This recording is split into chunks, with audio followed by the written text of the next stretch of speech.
Pakistan's Prime Minister Shehbaz Sharif once again, viewers, has publicly admitted that Indian ballistic missiles indeed struck many targets inside Pakistan on the intervening night of May 9th and May 10th, with his army being caught off guard.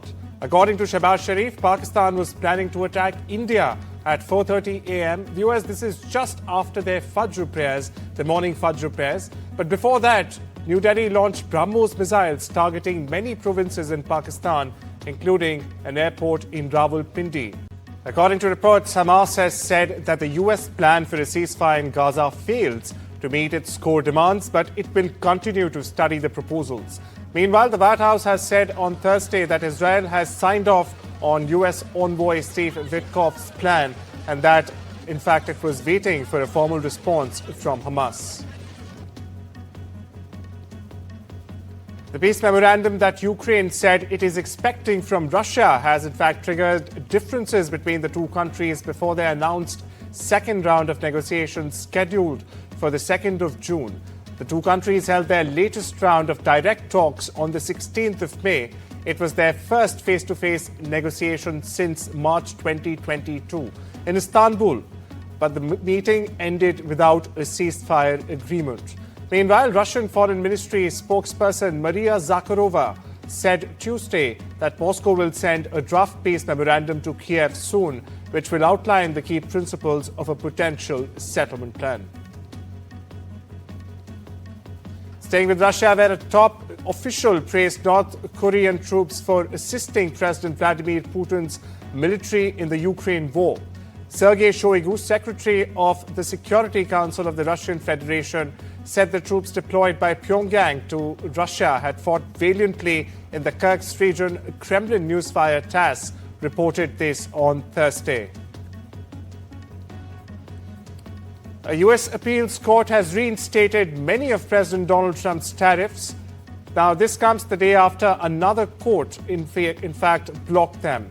The move puts a pause on a trade court's ruling that Trump, in fact, exceeded his authority in imposing his Liberation Day tariff regime, adding a jolt of legal chaos to the already uncertain surrounding Trump's global trade war. Now, Trump's advisors, meanwhile, who had condemned the tariff bloc as a judicial coup, celebrated the reprieve, but the possibility of the initial ruling being reinstated still weighs heavy on the White House. Despite the setback, however, Trump will likely be undeterred in his aim to rewrite the rules of global commerce in America's favor, as per many political experts. The president's rationale for imposing these powerful tariffs was legally sound and grounded in common sense. President Trump correctly believes that America cannot function safely long-term if we are unable to scale advanced domestic manufacturing capacity, have our own secure critical supply chains, and our defense industrial base is dependent on foreign adversaries. Three judges of the U.S. Court of International Trade disagreed and brazenly abused their judicial power to usurp the authority of President Trump to stop him from carrying out the mandate that the American people gave him.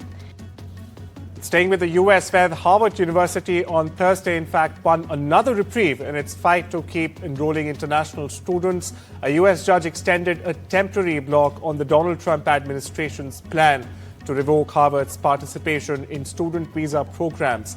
Now, the move comes after the government said it would give the university 30 more days to contest the move. Here's more. Today was graduation day for Harvard University, but it also marked another legal victory for the higher education institution. A judge in the U.S. city of Boston banned the Trump administration from making changes to Harvard's admissions policy indefinitely. Arguing the university's case, the director of Harvard's Immigration Services said that the administration's plan to bar international students had caused profound fear, concern, and confusion among faculty and staff members. Ahead of the court hearing, the Trump administration backtracked on its foreign student policy, trying to diffuse the situation by issuing a letter giving Harvard 30 days to challenge the planned banning of international students. But the judge had other ideas, ruling the maintaining of a status quo, meaning that Harvard can continue to enroll international students. If President Trump's plan had come into effect, it would have affected around 7,000 Harvard students. That's more than a quarter of Harvard students' population, who hail from 140 countries around the world, including around 800 students from India. No more international students would have been allowed to apply to Harvard, and the current students who'd been there would have had to transfer to another college or university. The Trump administration has accused Harvard of multiple wrongs over its refusal to implement government reforms. It's blamed the university of inciting pro-terrorist conduct, fostering anti-Semitism, taking away spots from American students, and colluding with the Chinese government. Nick Harper, NDTV, Washington. Meanwhile, India is in the process of currently reviewing a U.S. federal court order that has blocked most of the sweeping tariffs announced by President Donald Trump last month. Persons privy to the development have in fact told NDTV this. Now, the Court of International Trade in its ruling said the White House cannot authorize the president to in fact unilaterally impose reciprocal tariffs on all trading partners by invoking an emergency law. Now, the development comes amid the ongoing trade talks between New Delhi and Washington. The negotiations are progressing well, and the persons privy to this development have said, adding that a team of American officials will in fact be visiting New Delhi between the 5th and 6th of June. India's Ministry of External Affairs has urged Canada not to provide any political space to extremist pro-Khalistani elements advocating for violence and secession. Listen in. Regarding pro-Khalistan elements, you know our position has been very consistent over several months and years now. We've conveyed our security concerns to the Canadian side, and we have also urged them not to give any political space to extremist elements, those who advocate violence and those who talk about secession or who talk about separatism. I hope that the Canadian side will take due note and will take due action against those who advocate anti-India agenda. India and the European Union will conduct a joint naval exercise in the Indian Ocean from the 1st of June to the 3rd of June. The exercise will focus on advanced counter-piracy operations, interlopability, tactical maneuvers, and enhanced communication protocols, reflecting the growing maritime security cooperation between the two giants. Now, this is also in line with their shared commitment to a free, open, inclusive, and a rules-based maritime order in the Indo-Pacific region, the EU has said. It is underpinned by respect for territorial integrity and sovereignty, democracy, rule of law, freedom of navigation, and overflight, unimpeded lawful commerce and peaceful resolution of disputes in accordance with international law, notably the United Nations Convention on Law of the Sea, it said in a statement. Multiple conspiracy theories continue to swirl around the January 6 Capitol Hill riots more than 4 years later, but FBI Director Kash Patel has promised a definitive answer, in his words, to one of the most pressing questions about the nation's shattering event is coming. Listen in. More importantly, people have had questions about January 6th and whether or not there were FBI sources, not agents, sources on the ground during January 6th. And I told you I would get you the definitive answer to that, and we have. And we are in the process, again, of working with our partners to divulge that information, and it is coming. And I will tell you this. The answer to that question will surprise and shock people because of what past FBI leaders have said about it. Former FBI Director Chris Wray eventually admitted to Congress there were 26 FBI confidential human sources in around the Capitol January 6th, but not actual agents.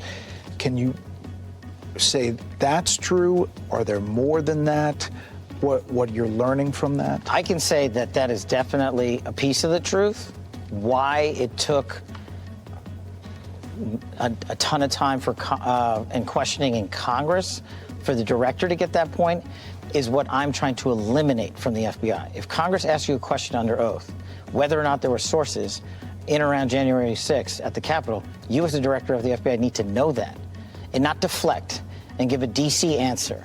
You have to be prepared for that. And that's the answer we're giving. That's the answer Chris Wray should have given.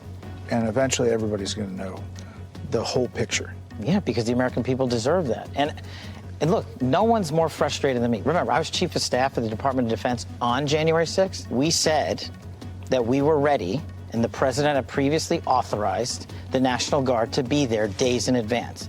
I spent 2 years, a small fortune, grand juries, to testify to the truth. And what happens now, years later? We were right. An American flag was hoisted outside of the long-shuttered U.S. ambassador's residence in Damascus in a sign of growing ties between Washington and the new Syrian government. In fact, the U.S. ambassador to Turkey, Tom Barrack, who has also been appointed special envoy to Syria, arrived to inaugurate the residence as per a Syrian state-run news agency. Shifting focus to Europe, Western Europe, in fact, where France will ban smoking in all outdoor places that can be frequented by children. Now, the ban will come into force or in effect on the 1st of July and will include beaches, parks, public gardens, outside schools, bus stops and sports venues, you name it.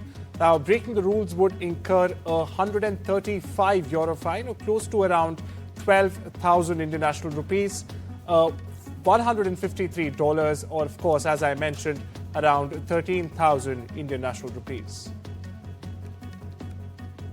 Indian origin Republican leader Vivek Ramaswamy was viciously trolled as he made a long anniversary post with Dr. Apurva taking a journey down memory lane about, in fact, how they met each other, proposed and got married.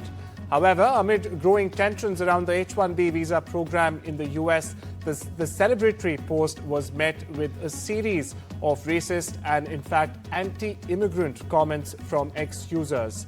Apurva, is that an American name? One angry comment read, "You're both going back to India," another one wrote, "Who's falling for this tour of let's pretend to be American?"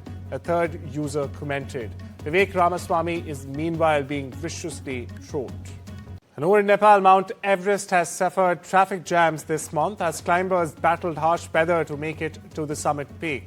Hundreds of climbers and their Sherpa guides, in fact, signed up to scale the famous mountain in May, struggling against deteriorating weather on the world's highest mountain. Nepal's government, meanwhile, said on Tuesday it has a duty to protect the Himalayas from the risk presented by climate change and the sheer growing numbers of climbers attempting to scale the region's summits, especially Mount Everest. Over in Argentina, hundreds of advocates for people with disabilities, including families and service providers, took to the streets, blocking the nation's National Congress, protesting the severe government cutbacks that have exacerbated years of underfunding. The protesters demanded the advancement of the Disability Emergency Bill, initially scheduled for debate on Thursday, but now it has been postponed until the 4th of June. Meanwhile, listen in to what the protesters had to say. Están cumpliendo con las terapias, no están cumpliendo con las sesiones y no están cumpliendo con los terapeutas. No nos están pagando hace 5 meses a los terapeutas. Los terapeutas durante estos 5 meses seguimos atendiendo a nuestros pacientes, pero ya no damos más. Están empezando a cerrar consultorios, están empezando a cerrar escuelas especiales y estos pacientes se están quedando sin terapias.